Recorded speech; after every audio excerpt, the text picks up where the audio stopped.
object oh sublime I shall achieve in time to let the punishment fit the crime, the punishment fit the crime, and make it prison offence, unwillingly represent a source of innocent merriment, of innocent merriment. This is Theater Talk. I'm Susan Haskins. The most wonderful film of the year is about the theater, and we are very pleased to have the man who created it with us tonight. Here to introduce him, my co-host, Michael Riedel of the New York Post.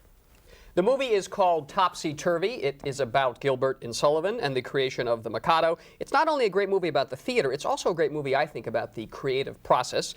And we are joined tonight by the writer and director of Topsy-Turvy, Mike Leigh, who has also written and directed the movies Naked and very prominent movies, Secrets and Lies. Welcome to Theater Talk. Nice to be here. All right, I must ask you, are you and have you always been a Gilbert and Sullivan fan?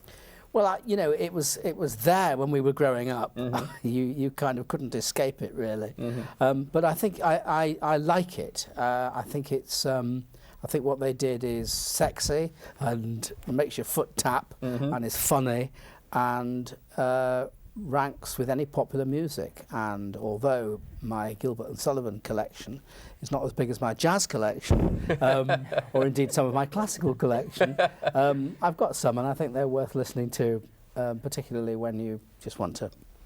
Well, it is wonderful music. Did you do any Gilbert and Sullivan when you were growing up in England? Yeah, in high school I was in the girls' chorus in Trial by Jury. I was one of the bridesmaids at an all-boys school, but Right. that's as far as my transsexual experience goes. But yeah, no, I mean, it was, as I say, the thing, what we did up north in Manchester, which is a great Victorian city, and so, you know, Victorian culture, particularly in the 40s and 50s, which is now quite a long time ago, in the last century. Right. The previous century, the late Victorian period, hung in the air. You know, it was there in the architecture, it was there in the school one went to, the teachers one was taught by were, you know, Victorian teachers. You read Dickens and, you know, all kinds of Victorian stuff. And there amongst all that was Gilbert and Sullivan. Well, one of the marvelous things about your film is that you're not only telling us about Gilbert and Sullivan, you're showing us, you're putting the period in context. You show us Sullivan examining the first fountain pen he's ever seen. They talk about their reaction to smoking. I mean, and I read an interview, you said that this was one of your intentions. Well, yes, I mean, of course it is about Gilbert and Sullivan, it is about theatre, but it's not only about that. And one of the things that I desperately wanted to do, having done all these films where we really looked at the minutiae of everyday life in the contemporary context, was to take that and do it in a period context, because I personally am sick to death of period films, not least the ones that come from The Merchant Ivory, those No, I'm sorry, I didn't say that. Yes, fair enough. I didn't. We know what you mean. No, I didn't say that. You know, you said it. Right. But there are many period films, and I'm not just being rude about my friends Merchant and Ivory.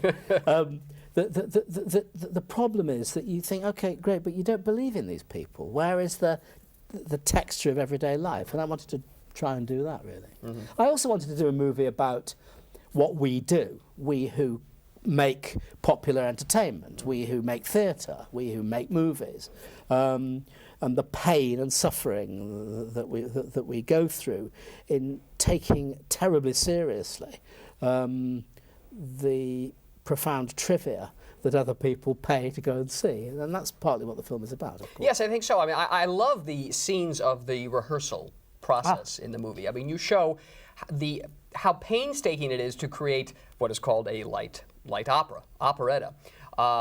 And you allow, and this I think is unusual for movies, you allow the camera to linger on a rehearsal process where Gilbert is banging on the floor with a stick saying, "You've changed my word, go back and do it again." Well. No, well. Well, a nice mess you've got us into, with your nodding head and the deference due to a man of pedigree. Mr. Grossmith, you are under sentence of death by something lingering, either boiling oil or melted lead. Kindly bear that in mind. Thank you.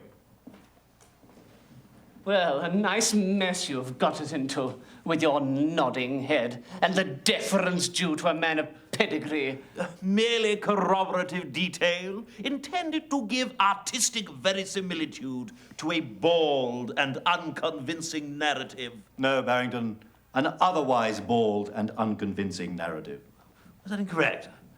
I do beg your pardon. No, sir. It has only just occurred to me. Most people who are going to watch the movie haven't probably had the experience of the sheer grueling slog that putting together a piece of work involves. And people are sort of take for granted this idea that, you know, showbiz is kind of, you know, fun and it's sort of, it's, you know, attractive and the stars in everybody's eyes and you just do it.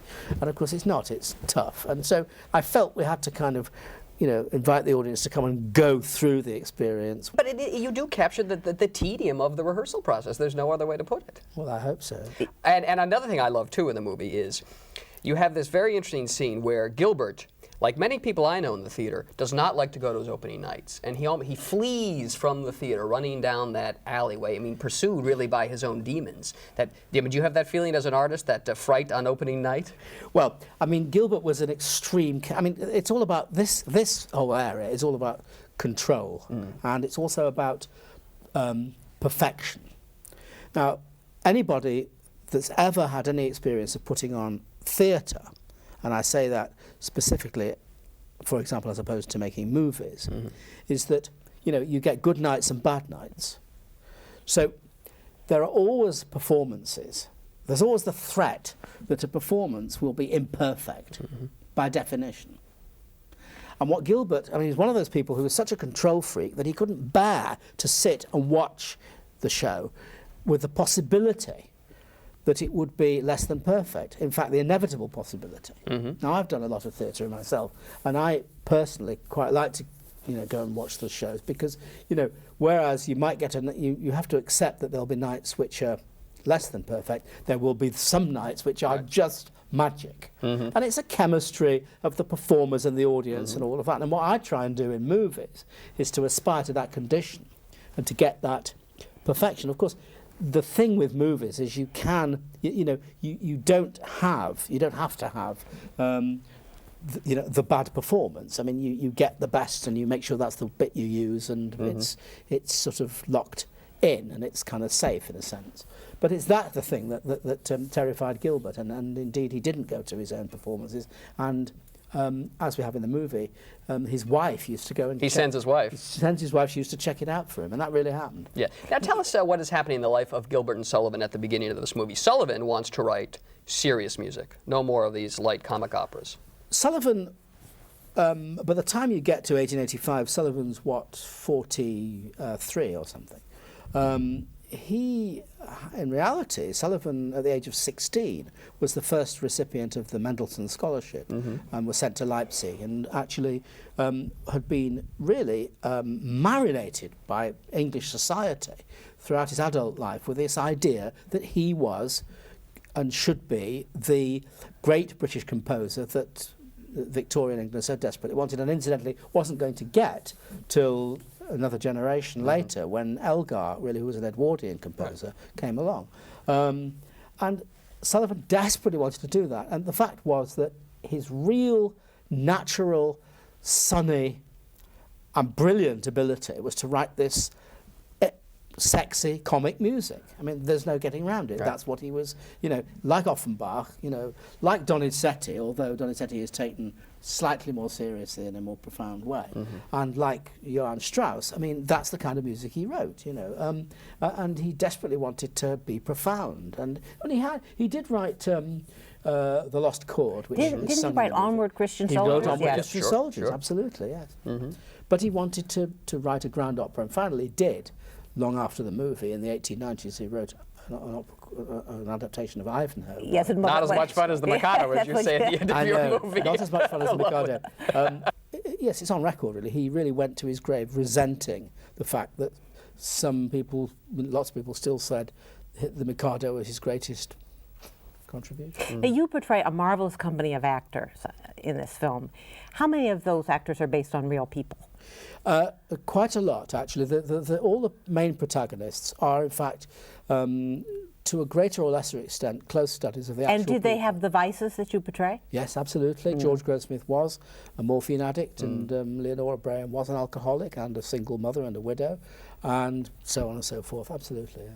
They were members of the Doyley Cart Company. Sure. Yeah. Now, Gilbert, very interesting character, Gilbert. In many ways, a sort of very stiff emblem almost of the Victorian world, and yet here he's writing these very witty, very sexy, very subversive shows and lyrics and lines.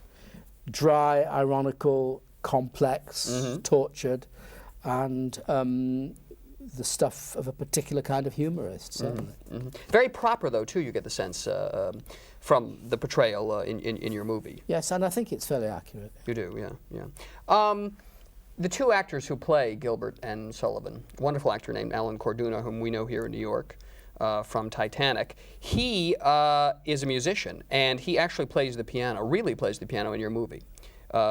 Just, you did not know that he was a musician when he auditioned for you? I was stuck on with who to get to play Sullivan. I mean, we'd had the plan for some years that if we could do this movie, Jim Broadbent should play Gilbert. But the question was, who the hell can play Sullivan? Because there were plenty of English actors who could do the character and do the acting and the improvising and all of that. But obviously it had to be somebody who was a real consummate musician. Now, why did you feel he had to be a real musician? Well, because of the way that I work and the kind of reality that I wanted to put on the screen, you know, you couldn't get an actor who was going to pretend. I mean, it had to actually happen. You can't expect an actor to marinate himself in absorb the musical stuff without understanding music. It's just not possible. It had to be a musical actor. And my casting director, Nina Gold, said, "You've got to meet Alan Corduna," who I happened not to know. It's a curious thing. Well, we've been sort of not meeting for years, and I happened not to know much about him. And the problem was he was actually here in New York in Titanic the musical, and so I came to New York and I met him and we were auditioning and we chatted, and I'd got a piano and I said to him, okay, what can you do? And he said, well, what would you want me to do? I said, well, I don't know, jazz poured out of him. Beethoven, Mozart, music hall. He's just fantastic. Did you say try Sullivan? No, he didn't know much about Sullivan. He hardly knew about Sullivan. He didn't know about He's too Gilbert young. Sullivan. No, he's not too young. He's actually the right age for Sullivan. And he's around 50, but he just didn't happen to know about them. When he did the job, boy, he went away and he got his head round Sullivan. And what he doesn't know about Sullivan now isn't worth knowing. Yeah. Well, this is how much has been written about the way you work with actors, the Mike Leigh method, I guess we could call it. You make them immerse themselves in the period and the character. But there's some confusion, I think, about whether or not they're improvising in the movie. Do you really improvise the way some people say that you do on the set? How does it work? Everything that you see on the screen is not improvised. It's very precise, it's very structured, it's very scripted, and it's very accurate. But it all evolves out of improvisation. So, I mean, we do a huge amount. I mean, normally with a contemporary film, we create the characters, we create their whole world, we explore their relationships over years and years, let's say over the years of their lives. We rehearse for months in doing so. We do a vast amount of improvisation, and then we gradually, my job is to push that and pull it and focus it in so that we've got a drama. And then the job is to get out there and construct the film sequence by sequence and shoot it as a movie, making it up as we go along according to a kind of structure that I work out just before we start shooting. With Topsy-Turvy, we used those techniques to activate the history, a distilled history of what happened to these guys in 1884 and 1885. There were huge improvisations, and the action that you see on the screen is evolved again from those improvisations. What you finally get is something that's very precisely rehearsed and scripted, but we get the script by rehearsal, not by sitting down separately and writing it. In other words, you simply go over it and over it until you pin it down and hone it. And you're pulling refine out it. from what you see the actors doing and the improvisations. And also putting in lines myself. And in the case of Topsy-Turvy, we've also hopefully seamlessly stitched into the text of the film some direct quotes of things they actually said, and you know, it's all there.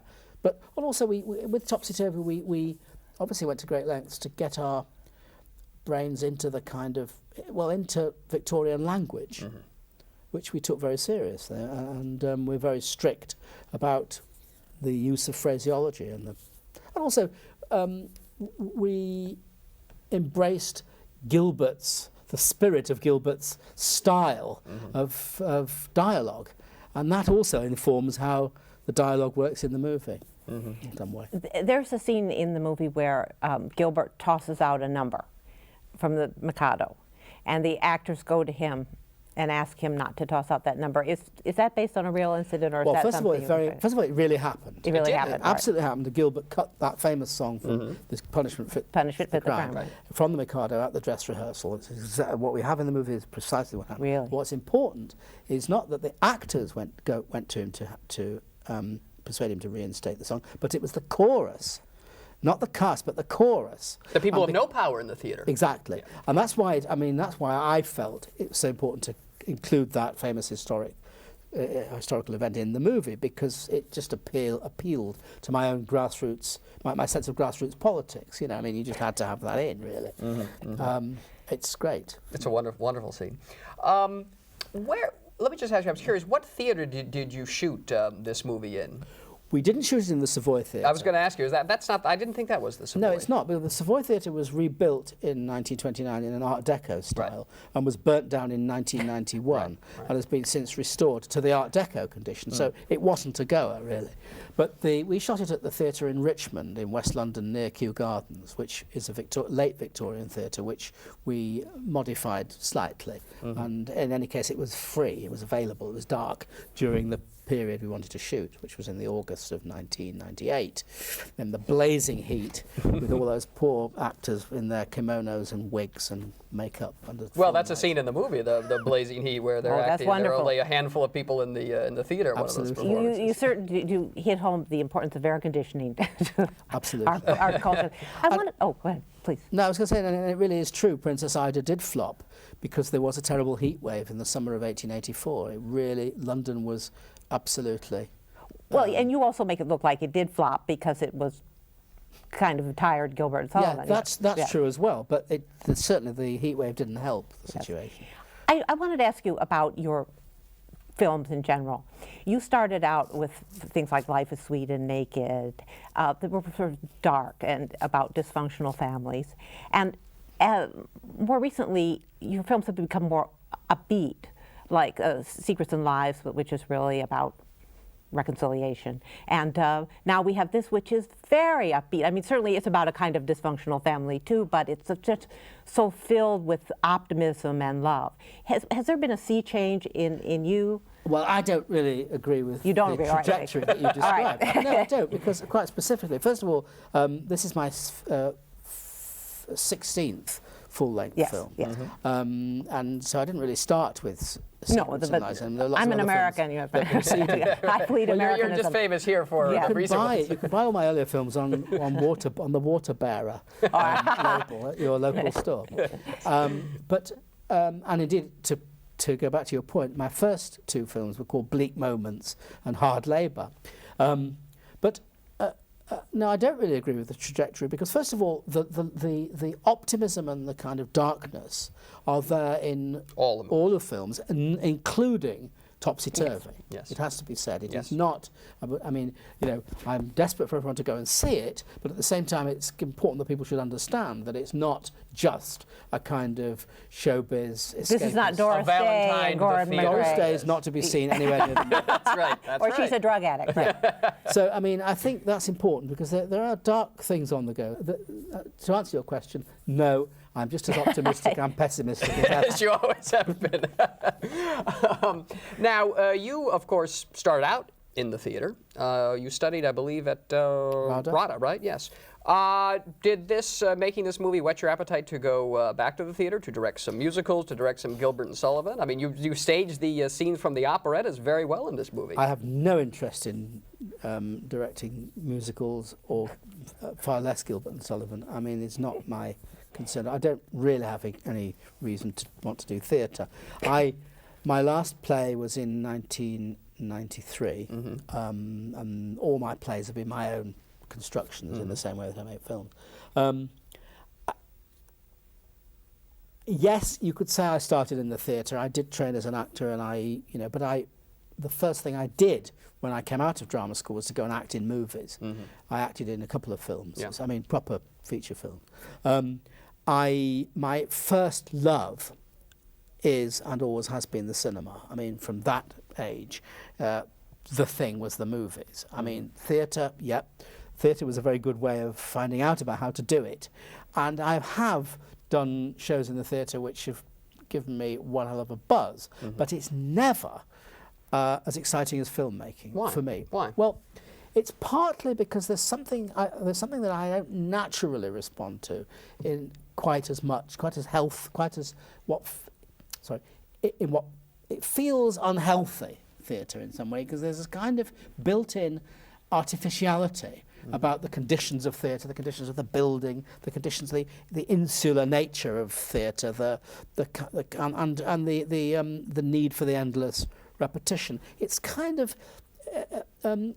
somehow theatre is all about making something happen here, and it can, of course, that's what the medium is about, and it's very exciting, but films are about taking the audience out there, you know, and into the world, and I love being out in the real world, and I also love, there's something about the spirit of filmmaking, which I mean... So you feel confined when you're working in the theatre in some way? Yes, there's something kind of arid about theatre in some way, there's something kind of, also, in a way, and I know this will go down really badly with the theatre talk audience. With the theatre talk audience, but there's something kind of grown up about filmmaking, and something rather infantile and juvenile and... Well, as Topsy-Turvy shows. Well, you capture that in Topsy-Turvy very well. But isn't that also the fun of the theatre, though, too? I mean, that there are these lovable, eccentric children running around backstage. Absolutely. Well, that's the... You may love it, you may hate it, but that's what it is. Are you like Gilbert in the sense that you also don't like the fact that you can't get it perfect? No, I don't that suffer from that at all. No. But, I mean, I have the privilege of having been born at the right time in the right place, so far as cinema is concerned. I mean, also there's other things like, I mean, I just love to be able to be in real places and also to go into close-ups and film. You do things with time. In film, I mean, I hate scene changes in the theatre. I don't even have scene changes. Right. You know, the great thing about film is you cut to the other thing and cut to. Oh, maybe as a filmmaker, you have total control in a way you cannot have in the theatre. No, I actually don't think it's about that. Actually, I mean, that may be true to some extent, but I think it's more inherent in the actual medium itself. But I don't want to be. I mean, having said that, I mean, yes, Topsy-Turvy is, however, a celebration of theatre at its kind of in a kind of raw state, the kind of undiluted sort of theatre, but it isn't a kind of theatre that I personally want to make happen. The theatrical element, the theatrical chemistry, the heightened thing that is theatrical, you will find in my movies. I put them in. That happens anyway, but I don't sort of feel the need to kind of, get back into one of those hermetically sealed, airless, lightless buildings. Well, for someone who has been putting down the theatre a little bit, I have to say you've made one of the great movies about the theatre I've ever seen. Yes, I mean, I'm just being, in a way, I'm overstating the case because I'm being naughty. Yes, and, we appreciate as it. any like decent that. theatrical is likely to be. That's right, absolutely. Look at the Mike Leigh. The movie is called Topsy-Turvy, written and directed by Mike Leigh. It is a terrific film. Just has won the New York Film Critics Circle Awards, and we hope to see you around Oscar time collecting a few nominations as well. I'll believe it when I see it. Okay, Mike Leigh, thanks a lot for being our guest tonight on Theatre Talk. Thank you. Thank you. So let's take another look at Topsy-Turvy. We'll see you next time. Good night. 3 little maids from school are we, pert as a schoolgirl well can be, filled to the brim with girlish glee. 3 little maids from school. Everything is a source of fun. Nobody's safe, for we care for none. Life is a joke that's just begun. 3 little maids from school. maids who all unwary come from a ladies' seminary, free from its genius tutelary. 3 little maids from school, 3 little maids from school.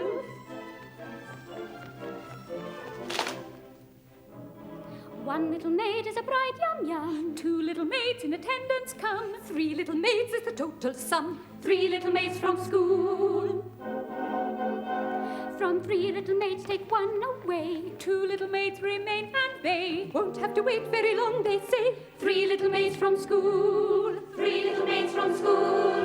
3 little maids who all unwary come from a ladies' seminary, free from its genius tutelary.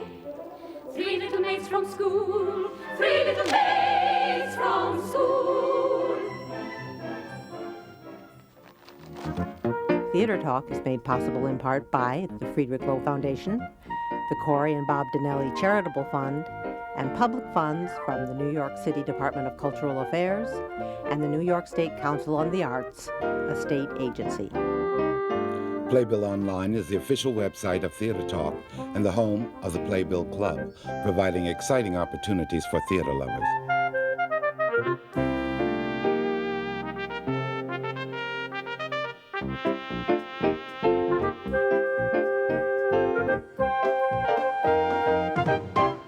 We welcome your questions or comments for Theater Talk. Thank you and good night.